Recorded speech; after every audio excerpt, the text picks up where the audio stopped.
Hey Rayleigh, and anybody else watching, and welcome back to another message from your father. Leviticus 19 through 21 today.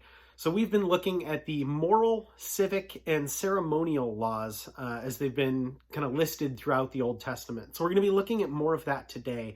Specifically yesterday, we looked at the eating of meat without blood in it, laws and regulations regarding sex, the Day of Atonement, and then some other ones as well. Today, we have more of that. Laws, punishments for subverting those or going around those. Also, rules for priests and how important that is. So again, Leviticus 19 through 21 is what we're going to be looking at. So we'll start chapter 19. The Lord said to Moses, "Speak to the entire assembly of Israel and say to them, 'Be holy, because I, the Lord your God, am holy. Each of you must respect his mother and father, and you must observe my Sabbaths. I am the Lord your God. Do not turn to idols or make gods cast of metal for yourselves. I am the Lord your God. When you sacrifice a fellowship offering to the Lord, sacrifice it in such a way that it will be accepted on your behalf. It shall be eaten on the day you sacrifice it, or on the next day. Anything left over until the third day must be burned up. If any of it is eaten on the third day, it is impure and will not be accepted. Whoever eats it will be held responsible, because he has desecrated what is holy to the Lord. That person must be cut off from his people. When you reap the harvest of your land, do not reap to the very edges of your field, or gather the gleanings of your harvest. Do not go over your vineyard a second time, or pick up the grapes that have fallen. Leave them for the poor and the alien. I am the Lord your God. Do not steal. Do not lie. Do not deceive one another. Do not swear falsely by the name and so profane the name of your God. I am the Lord. Do not defraud your neighbor or rob him. Do not hold back wages of a hired man overnight. Do not curse the deaf or put a stumbling block in front of the blind, but fear your God. I am the Lord. Do not pervert justice. Do not show partiality to the poor or favoritism to the great, but judge your neighbor fairly. Do not go about spreading slander among your people. Do not do anything that endangers your neighbor's life. I am the Lord. Do not hate your brother in your heart. Rebuke your neighbor frankly, so you will not share in his guilt. Do not seek revenge or bear grudge against one of your people, but love your neighbor as yourself. I am the Lord. Keep my decrees. Do not mate different kinds of animals. Do not plant your field with two kinds of seed. Do not wear clothing woven of two kinds of material. If a man sleeps with a woman who has a slave girl promised to another man, but who has not been ransomed or given her freedom, there must be due punishment. Yet they are not to be put to death, because she has not been freed. The man, however, must bring a ram to the entrance to the tent of meeting for a guilt offering to the Lord. With the ram of the guilt offering, the priest is to make atonement for him before the Lord for the sin he has committed, and his sin will be forgiven. Excuse me. When you enter the land and plant any kind of fruit tree, regard its fruit as forbidden. For 3 years you are to consider it forbidden. It must not be eaten. In the 4th year, all of its fruit will be holy, an offering of praise to the Lord. But in the 5th year, you may eat its fruit. In this way, your harvest will be increased. I am the Lord your God. Do not eat any meat with the blood still in it. Do not practice divination or sorcery. Do not cut the hair on the sides of your head or clip off the edges of your beard. Do not cut your bodies for the dead. Do not cut your bodies for the dead or put tattoo marks on yourselves. I am the Lord. Do not degrade your daughter by making her a prostitute, or the land will turn to prostitution and be filled with wickedness. Observe my Sabbaths and have reverence for my sanctuary. I am the Lord.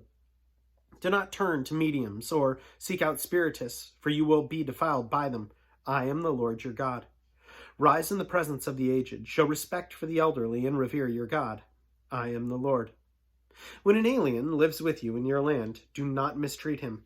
The alien living with you must be treated as one of your native born.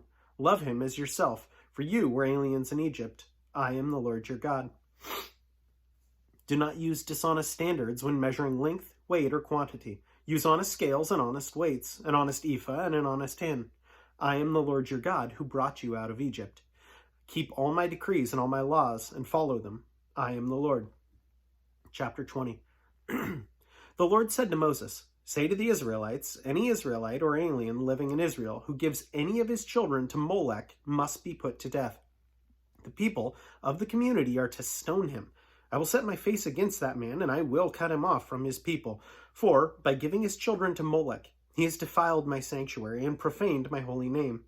If the people of the community close their eyes when that man gives one of his children to Molech, and they fail to put him to death, I will set my face against that man and his family, and will cut off from their people both him and all who follow him in prostituting themselves to Molech. I will set my face against the person who turns to mediums and spiritists to prostitute himself by following them. I will cut him off from his people. Consecrate yourselves and be holy, because I, the Lord your God, because I am the Lord your God. Keep my decrees and follow them. I am the Lord who makes you holy. If anyone curses his father or mother, he must be put to death. He has cursed his father or his mother, and his blood will be on his own head. If a man commits adultery with another man's wife, with the wife of his neighbor, both the adulterer and the adulteress must be put to death. If a man sleeps with both his father's wife, he has dishonored his father.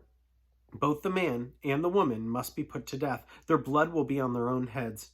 If a man sleeps with his daughter-in-law, both of them must be put to death. What they have done is a perversion. Their blood will be on their own heads. If a man lies with a man as one lies with a woman, both of them have done what is detestable. They must be put to death. Their blood will be on their own heads. If a man marries a woman and her mother, it is wicked. Both he and they must be burned in the fire, so that no wickedness will be among you. If a man has sexual relations with an animal, he is to be put to death, and you must kill the animal. If a woman approaches an animal to have sexual relations with it, both the woman and the animal, kill both the woman and the animal. They must be put to death. Their blood will be on their own heads. If a man marries his sister, the daughter of either his father or his mother, and they have sexual relations, it is a disgrace, and they must be cut off before the eyes of the people. He has dishonored his sister and will be held responsible. If a man lies with a woman during her monthly period and has sexual relations with her, he has exposed the source of her flow, and she has also uncovered it. Both of them must be cut off from their people. Do not have sexual relations with the sister of either your mother or your father, for that would dishonor a close relative. Both of you would be held responsible. If a man sleeps with his aunt, he has dishonored his uncle. They will be held responsible and will die childless. If a man marries his brother's wife and it is an act of impurity, he has dishonored his brother. They will be childless. Keep all my decrees and laws and follow them, so that the land where I am giving you to live may not vomit you out. You must not live according to the customs I am going to drive out before you, because they did all those things. I abhorred them. But I said to you, you will possess the land. I will give it to you as an inheritance, a land flowing with milk and honey. I am the Lord your God, who has set you apart from the nations. You must therefore make a distinction between clean and unclean animals, and between unclean and clean birds. Do not defile yourselves by any animal or bird or anything that moves along the ground, those which I have set apart as unclean for you. You are to be holy to me, because I, the Lord, am holy, and I have set you apart from the nations to be my own.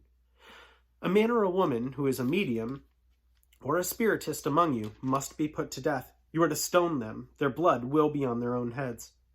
The Lord said to Moses, Speak to the priests, the sons of Aaron, and say to them, A priest must not make himself ceremonially unclean for any of his people who die, except for a close relative, such as his mother or father, his son or daughter, his brother, or an unmarried sister who is dependent on him since she has no husband. For her he may make himself unclean. He must not make himself unclean for people related to him by marriage, and so defile himself.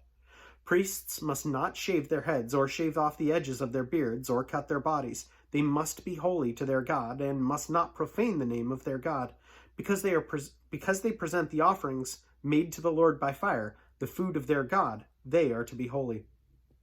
They must not marry women defiled by prostitution or divorced from their husbands, because priests are holy to their God.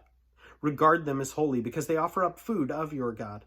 Consider them holy, because I, the Lord, am holy. I who make you holy. If a priest's daughter defiles herself by becoming a prostitute, she disgraces her father. She must be burned in the fire.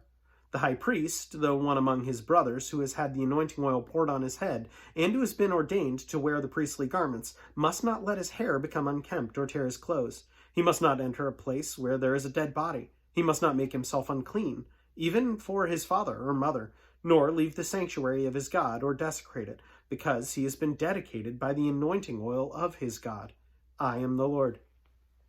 The woman he marries must be a virgin. He must not marry a widow, a divorced woman, or a woman defiled by prostitution, but only a virgin from his own people. So he will not defile his offspring among his people. I am the Lord who makes him holy. The Lord said to Moses, say to Aaron, for the generations to come, none of your descendants who has a defect may come near to offer the food of his God. No man who has any defect may come near. No man who is blind or lame, disfigured or deformed.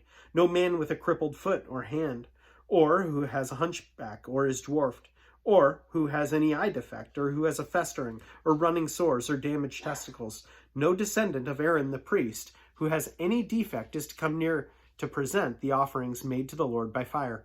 He has a defect. He must not come near to offer food to his God.